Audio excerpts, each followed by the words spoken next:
Hey, so hopefully Hopefully. hopefully that was a good one in there. We shall Hopefully. see. Hopefully so. All right. Well, welcome everyone. If anyone is out there in viewing land, I'm here. well, I know but you're out there in participating land. Oh, That's different. That's a different land. tell you what, I'm gonna log off so I can watch. Okay. And heckle. Yeah. Well, you know what it's like when we do the show without you, as we found out at Dragon Con, it can get kind of dicey. So why don't you hang around? That's right. All bets are off when Craig is gone. Okay. I think we are mostly set. If everybody has their thoughts in mind for our warp speed roundtable, which we won't spoil here, but if everybody's that all set, I think that's all our pre-work for the episode. I'm trying to find the topic is Trek on Facebook. There it is. No, it's still it's like just bring me the dang page Nope. Oh, so that I can share this thing. You can't do that. hey Valencia, Oh, Hello. and Hi. hey listener Diane. Hey, listener Diane. Waving the wrong hand for the camera. I got to wave that one. Oh, I was over here again. I bet you my face is cut off halfway, or Yeah, it's probably better that way. yes, thank you. What? Gee. I know. Is this the share button? It's grayed out or something. Oh, that's not good. Wow, Facebook is really turned into a dung heap, hasn't it? Yeah. Why is it every week we have a different way of getting to the page and sharing a video? If I went the other day, I went on Facebook a few times during the day. Everyone, it was like, hey, there's a new way to message your get your friends. It was between Instagram and Facebook Messenger. I swear I saw that pop up like 5 times. I was like, if you tell me one more time, You know I don't have any friends. How dare you keep telling me this? How dare you rub it in? I'm looking dare forward you. to getting offline for a week on Yeah, this. really. Yeah. So I got I found a site that gets data from the location of ships. So I'll follow you guys on Yes. the web. Yeah. Yes. I What is it? Mariner. I used it too. I put it in. I put it in there. I made a fleet and I put that ship in there. Oh, yeah. Even though we won't be online, everybody will know exactly where Chuck and I are at on Facebook. Marinetraffic.com. That's the one. Clinton Marinetraffic.com. will be posting it every 10 minutes. There you go. Look where they're at. I love that because I'd be sitting at my mother-in-law's and I'd be looking out at Lake Superior and go, hey, there's an ore freighter going by. Which one is it? Click, click, click. Oh, that's where it's coming from, Sault Ste. Marie. Oh, we lost Clinton. Marinetraffic.com is kind of like the Flight Radar 24. Yeah. As long as they don't turn off their transponders. Bloop, bloop, bloop, bloop. Where'd he go? He took a dirt nap. I don't know. Shh, don't say that. Yeah. What? Nope. Back. The pictures are back. Oh. All over again because I dropped out, and it apparently if you drop out and you've got something stored locally, it just gets rid of it. Okay. There we are. There we go. Are we ready? We are ready. Okay. Then let us begin in 5, 4, 3, 2. This is The Topic is Trek, episode 131 for Friday, February 3rd, 2023. Coming up in this episode, this is the end, my friend, of the pre-series trailers for Picard. Star Trek pays for its cinema sins. Video games, old videos, profound videos. We have them all. All that and more right now on The Topic is Trek. All hail the Borg Queen.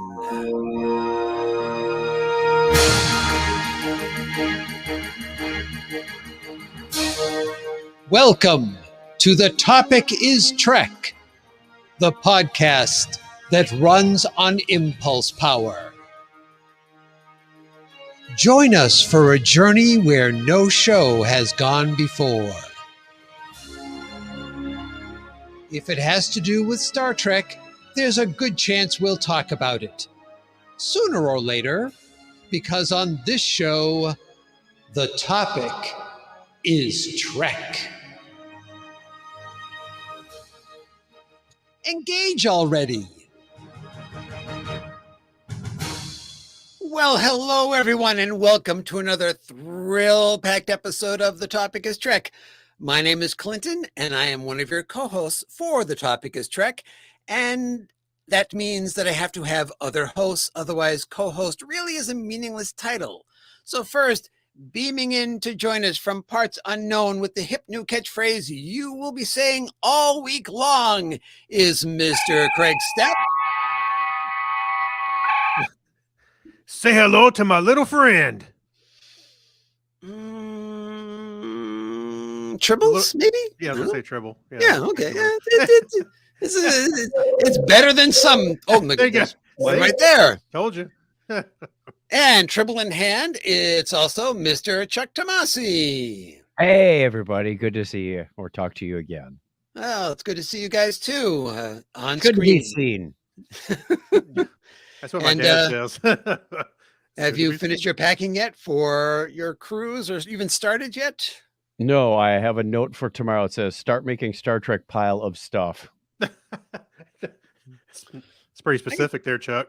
It goes in a pile and it goes everywhere. in a suitcase. Well, you got to be able to take inventory and recognize, do I have all the pips for my uniform? Do I have Hey, the when you right said Star Trek shoes? stuff, I thought you were going to have like all the movies and, all that kind of stuff. Sitting, No, but I was thinking about bringing a couple of copies of Podcasting for Dummies because there is a podcast meetup. That's right. That's right. Would it be rude to bring that to that meetup? I don't know. Somebody may want to start a podcast here. Hey, I listened to your podcast, by the way. And a book. Give it to John Champion, the guy who does the narration on the Trek Files for Larry. Oh yeah, that's right. Hey John, you want to strike out on your own? So we wanted to also mention something up front, which was it came as a bit of a shock, I think, to all of us. Is Anne Wickering? She passed away at the age of 45 earlier this week, and apparently she was diagnosed with cancer back in 2020, which would mean that she knew while she was doing Picard, I believe. So kind of bittersweet watching Picard again when you get around to that. You'd think the nanobots would have fixed that. You think so? I'm disappointed with Borg technology now. Well, they all went to Picard. I've never seen 24. The thing I remember her from as well is Timeless. She was a recurring character in Timeless. I think my wife she remembered her from that as well. Yeah.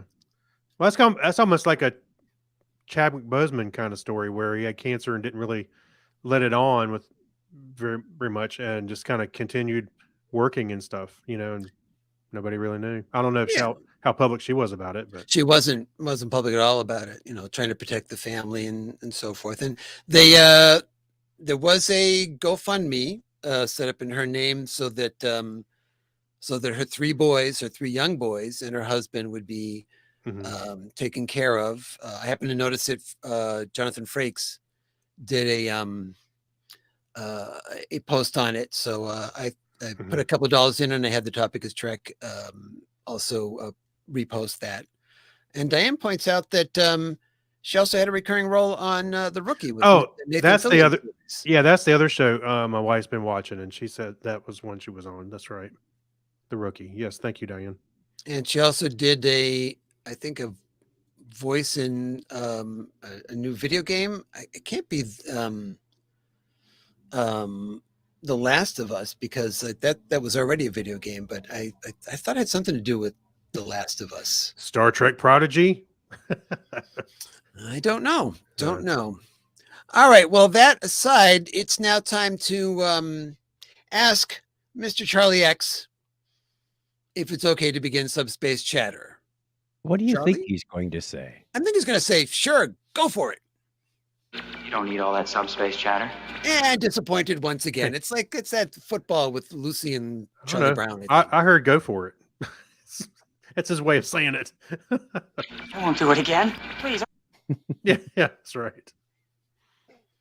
All right. So, Craig, you have the first story. Wow, look at there. All right, as you probably know, the final trailer for final season for Star Trek Picard finally dropped on Sunday, January 29th. You can find pages all over the interwebs that break down what happens in the video at the 2:46 mark. The 2:46 video? Yeah, it's like the 2 minute and 46. Okay, that's what I thought you- Seconds. Way to cold read him, Craig. Well, Look wait, at it. wait for me to cold write them. So there you It go. could be a verse. I don't know. It says 2:46. Everybody turn your continuum manuals to chapter 2, verse 46. The Borg 2:46. Mhm. All right, so but TrekMovie.com went right to the source. Executive producer and showrunner Terry Matalas for his comments, and since he helped cut the trailer, his insights are about as good as we are likely to get ahead of the February 7th or 16th premiere. So, among other things, Matalas indicates that 7 of 9 has some doubts about her belonging in Starfleet, and that her captain, played by Tad Stashwick, may share those doubts as well. We have a link to that article as well as the link to the trailer over in the show notes on episode 131. All hail the Borg Queen over at the topicustrek.com. So the trailer, I don't know. Have you guys watched the trailer? Have I watched did. it? Yes. Of course I Well, did. I just was wondering because sometimes you never know. Wait, But Chuck, did you say you did? I did. I was in Oh. my favorite seat when I watched it. you were Well, actually- watching it in the bathroom? No, Yes, I was. That's exactly where I was. We Only call time it the I have a captain's- moment to watch a 2 minute and 46-second Yeah. video. It's actually called the captain's chair, Clinton. Oh, sorry. So, Uh, well, you know what? The other night, Chuck and I were recording on Sunday night, and I saw that it was posted right when we were about to log off.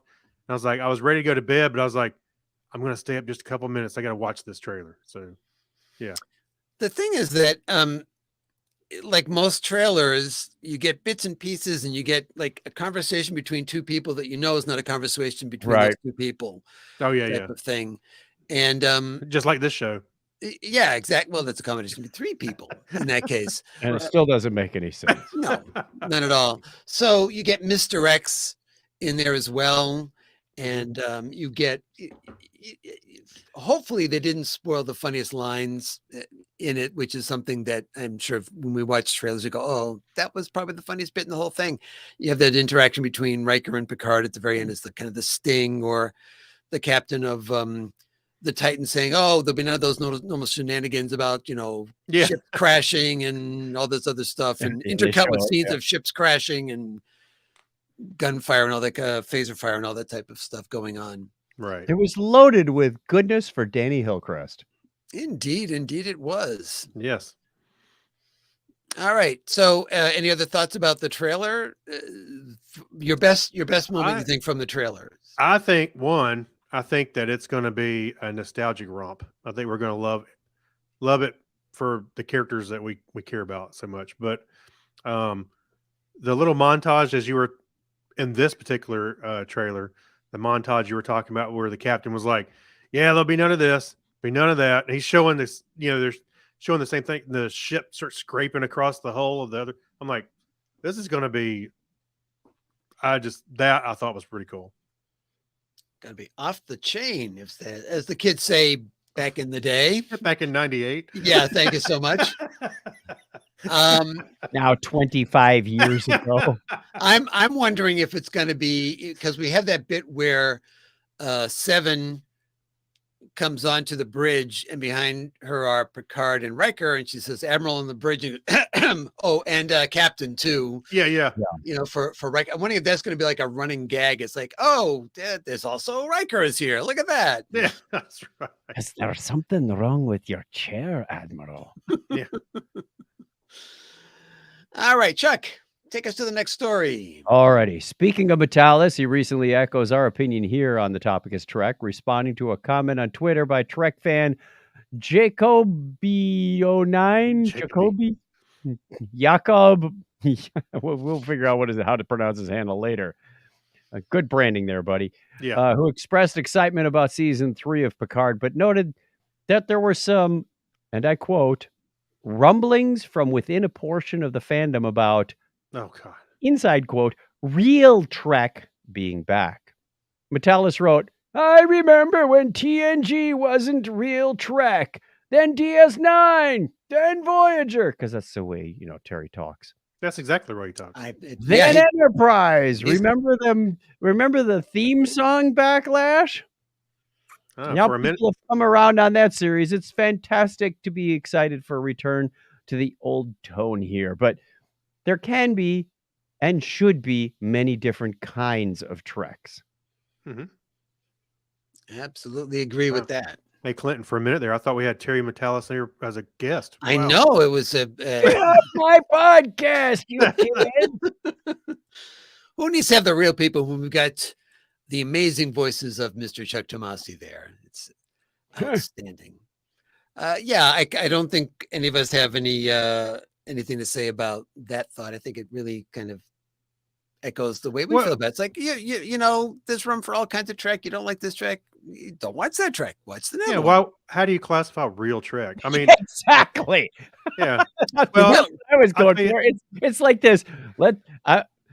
When was America great before, so we can make it great again? Ask any underserved or underprivileged community. When was that? Yeah.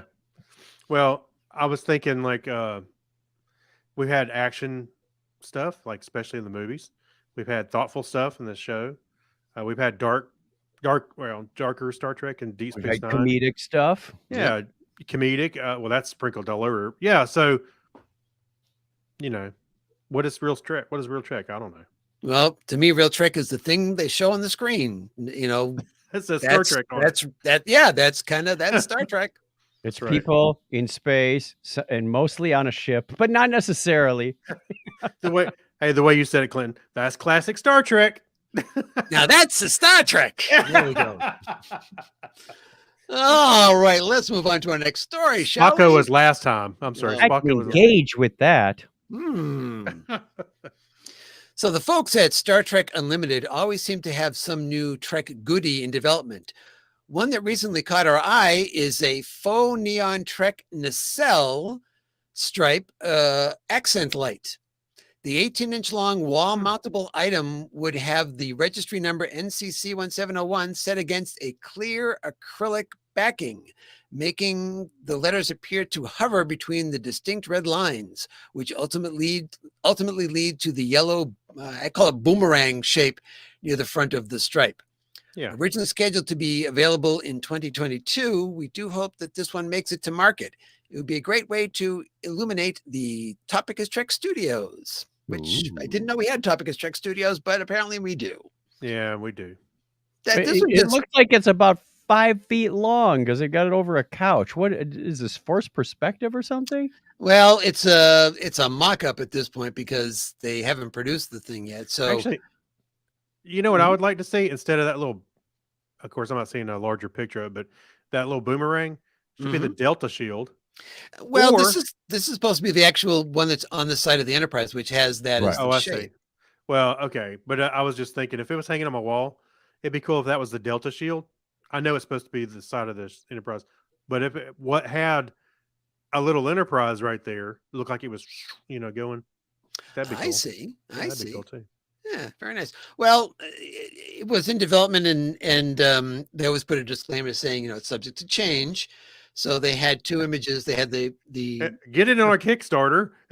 no, but I think that it's one of those cases where you put a lot of stuff out there, trying to see what's going to work and what doesn't work. And they also say, and it's subject to licensing approval as I well. was going to So say, you got to get the copyright things going.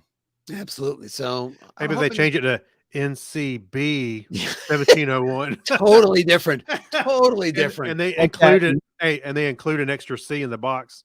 Yeah. Like the Nolex watch you bought. Yeah. How did that get in there? I don't know. Yeah. Oh. Manufacturing. Yeah. All right. What do we got next, Craig? All right. So the folks over at YouTube channel CinemaSins have finally gotten around to picking apart everything wrong with Star Trek Generations. Gee, imagine that. From issues with the idea of tossing champagne bottle in space to Counselor Troy's interactions with emotional data. And this is not the first time that CinemaSins has overanalyzed the Trek movies. So we have links to a whole host of all their Trek videos. Just go to the show notes, of course, episode 131 at the topic is Trek.com. And yes, there's one with the motion picture, their search for Spock, the 2009 Into Darkness. I mean, they're all here. They're all covered pretty much. Mm-hmm. It's funny because the first couple I think are like 5 minutes long, and now we're up to 22 minutes for Star Trek I'm Generations. surprised Star Trek V: The Final Frontier isn't like a full length, Peter Jackson length film. You just show It's a Star Trek 5, and it speaks for itself. It's a It's 2-hour longer. YouTube video. What's wrong with it is longer than the actual movie. Yeah. That's almost what we found when we were trying to riff on it. Is like, oh my goodness, I know, right? Yeah. And then we had to do it again because the audio didn't come out. Yeah, that was really sharing our pain. Hey, all right. So real quick, both of you, what's the something totally wrong with Trek that it's like a pet peeve over the years? What's bugged you guys? It's some kind of. And to me, it's okay. What are the capabilities of the transporter? Can we put that down in writing? It's like it can beam through this, it can't beam through that. It can go this far, it can't go that far. It can The do pattern this buffer is limited and sometimes it's not. That's true. I mean, it's just become this device that can be everything.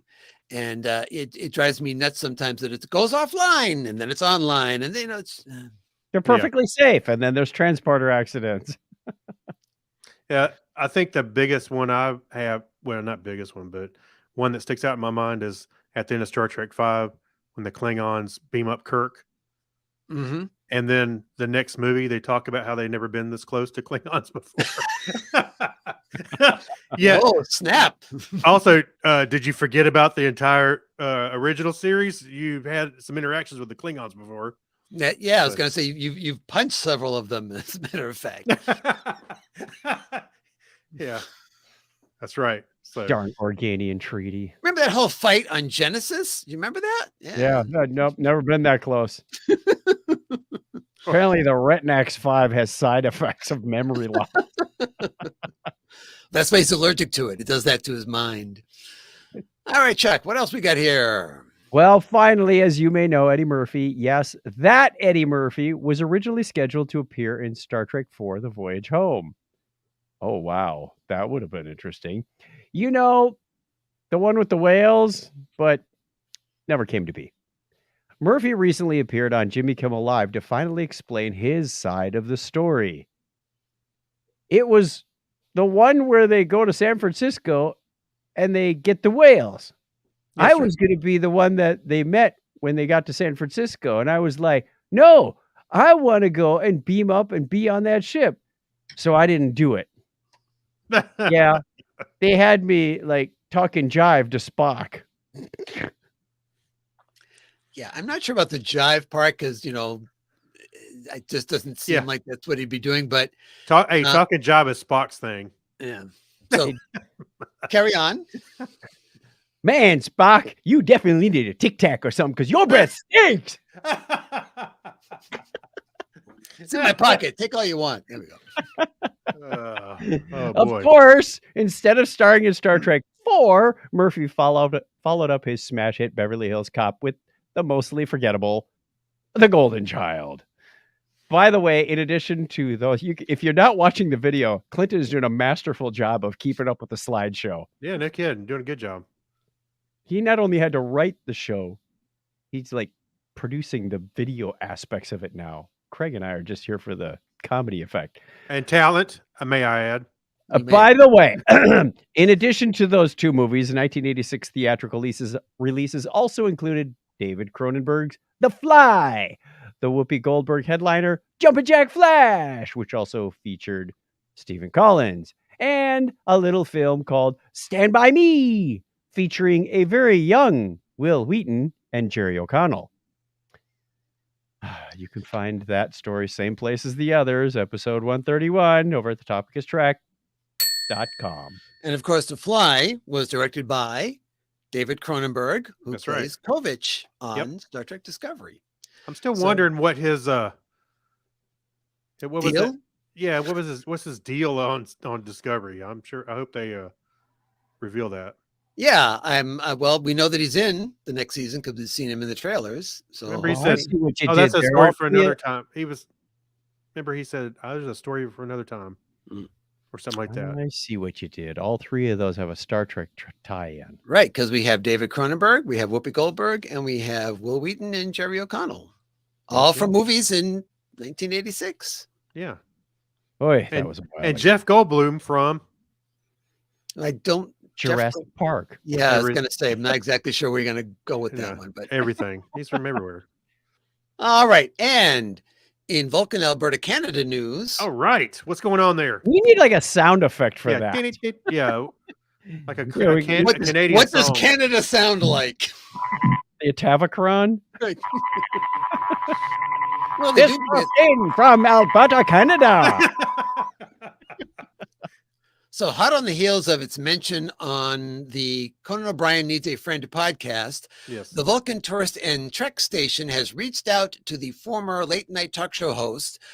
They promised O'Brien will have an incredible time if he comes to town.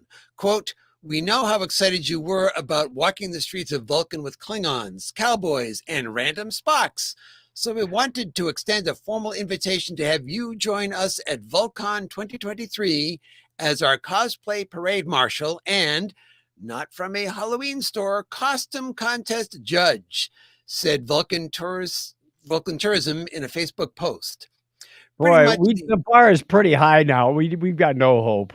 I was gonna say, I don't remember seeing our invitation. Well, that's the thing, is that, okay, so they get mentioned once on Conan O'Brien Needs a Friends podcast. Yeah. And he gets invited to Vulcan 2023. And here it is. We've been trying to reach out for years. Does Conan O'Brien cover stories like this one? Vulcan resident Madonna LaBelle scratched her way to a cool $1 million prize in her classic gold instant ticket last month. LaBelle's husband purchased the ticket for her from the McKay Lodge at the CNRL camp in Fort McKay while he was on his way back home from his remote job in the early hours of December 12th. LaBelle said she held on to the ticket for a couple of weeks, and it wasn't until her husband asked if she had scratched her ticket that she remembered she even had them. "I played the ticket and looked at it and had myself a good cry," she explained. "I screamed, I think I won $1 million. The millionaire couple has a couple of ideas of what to do with their windfall. Quote, "I'm going to put it towards paying off some debts, and I'll speak with an advisor," she said, also adding, "I feel great. I'm going to be able to retire." Now, does Conan O'Brien cover these stories out of Vulcan, Alberta, Canada? I think not. Hey, in other news, actually, it was $10, not $1 million. Oh, no. I'm just kidding. I have this image in my mind of the parade going by, and here's Clinton in his scruffy outfit sweeping up after. Well, it's a parade. You got to do what you got to do. You fall back to what you know. Those nacelle droppings. Yeah. Up after this guy. So we've got serious questions if we ever actually do and have this conversation. Going, listen here now. That's right. We got to talk to our PR department. This is just sad. How many stories do we have that we weren't able to get? Well, funny you should mention that, Chuck. We have 72 additional stories, Whoa. all broken out by series, movies, and other categories. And no big surprise, the most stories are about Star Trek Picard this time around. Exactly. And we've also got a fair You number did it about. well. You were a little low there, Craig. I got to tune my Eric's whistle. That's right. It's like that bosun's whistle at the beginning of the. Right. That Yeah. exact one. All right. So you can check those. Just go over to the show notes for episode 131. All hail the Borg Queen over at the topic is Trek.com.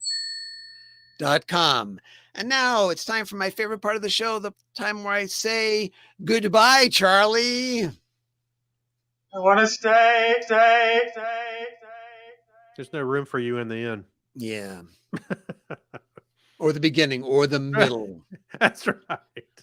That's All right. right. So what we're going to do this time on our main mission, by the way, we need an appropriate sound effect to The garbled radio message.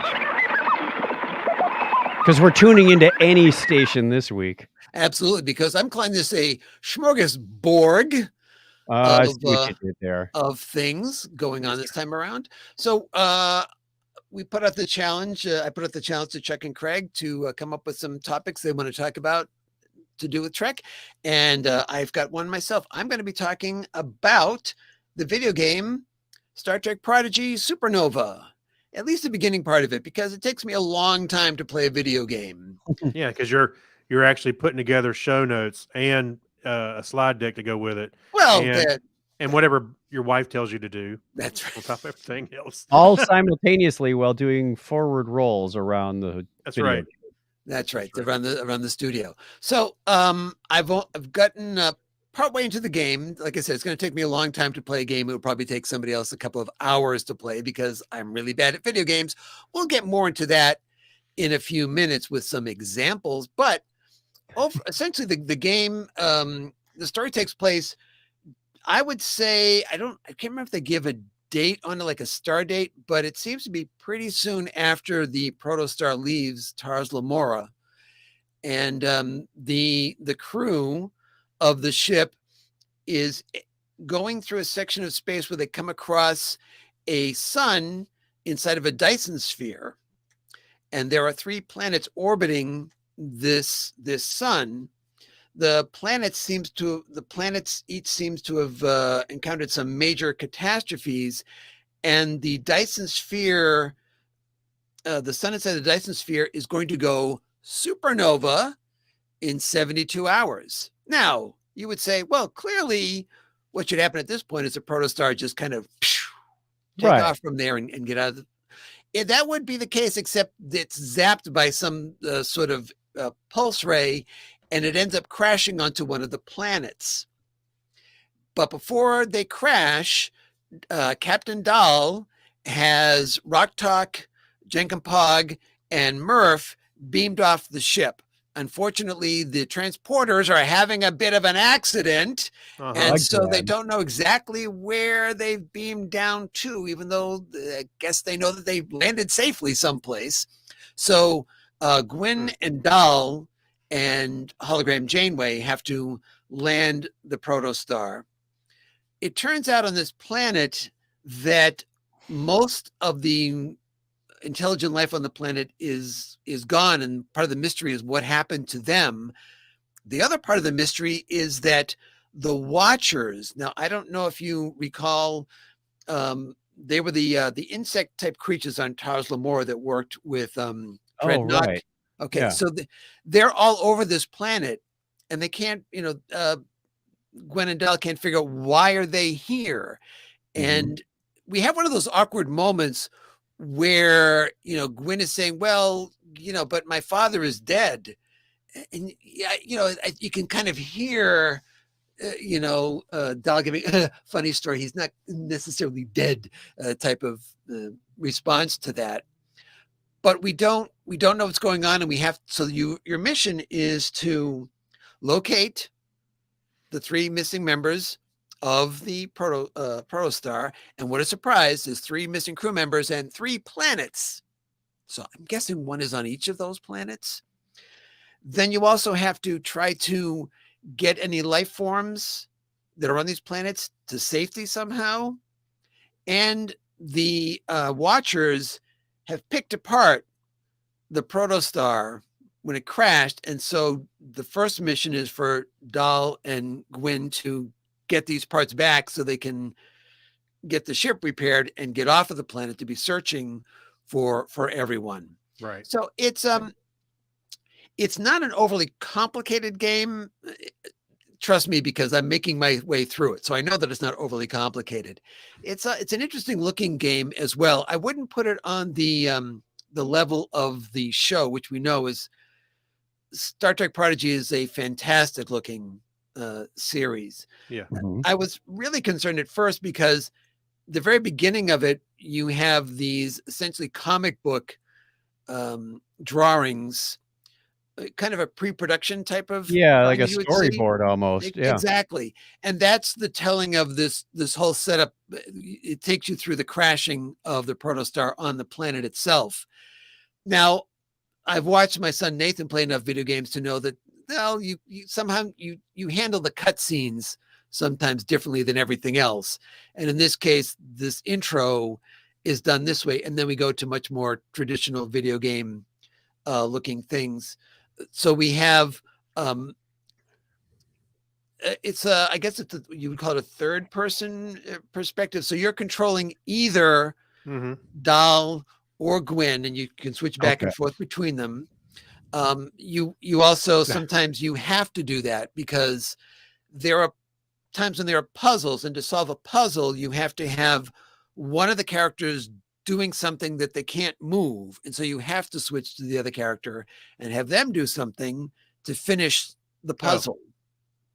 Type of thing. And it's very elaborately themed, even though, as I said, I wouldn't put it on par with the series itself, but it's nice to look at.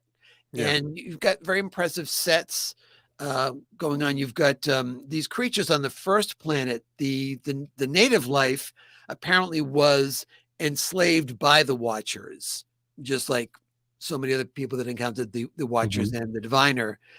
But you get a sense of they must have been very large because as Gwyn and Dahl are walking around areas, there are chairs that are like 3 times their size in places. So, Oh, well, yeah. and one of the screenshots that I have up right now, you can see some bones of a very large creature. It looks like where the Kirk and Spock and McCoy saw Shakari. Yeah, yes, If exactly. you fashion the ribs that way, I was thinking more Star Wars on It does look like something from Star the Wars. too. dinosaur that's dead in the desert. Yeah, that's right. So the game is good. My playing it is bad. So I'm going to try to narrate as well. I've got a little short video, no audio with it because I don't want to get issues with that type of thing. But I'm going to show you a few different things from the game where I was having a bit of trouble here and no one else would, and also a couple of observations about things. So we're going to start off here with combat. Now in this game, each player has 2 different things that they can do. They can use a phaser or a short range weapon. And I'm playing Gwyn at this point, and you can see I'm bad at it. Sometimes I'm hitting the Watcher, sometimes I'm hitting Dahl, sometimes I'm hitting a wall, sometimes I'm hitting a box. Hey, that was pretty much like the show. Yeah, well, pretty much the way I play all my video games. I was saying hitting Dahl, hitting something else, hitting. Oh yeah, well, Yeah. sometimes you want to hit Dahl. By the way, since it's so early, this is very immature Dahl. So I didn't improve the more I played because now I'm playing and I'm hitting the Watchers less, and I'm hitting Dahl and walls and other things even more than that. So, but this gives you an idea of what the gameplay looks like when you're in combat with, here I am. I was just like attacking a palm tree, and it makes no sense what I'm doing. Pruning the shrubs. So that is a bit about the gameplay. Now, let's see. The next thing we're going to come up to is, collecting items. When you come up to various things, you're supposed to scan them and beam them up to the ship. I find this plant, and I have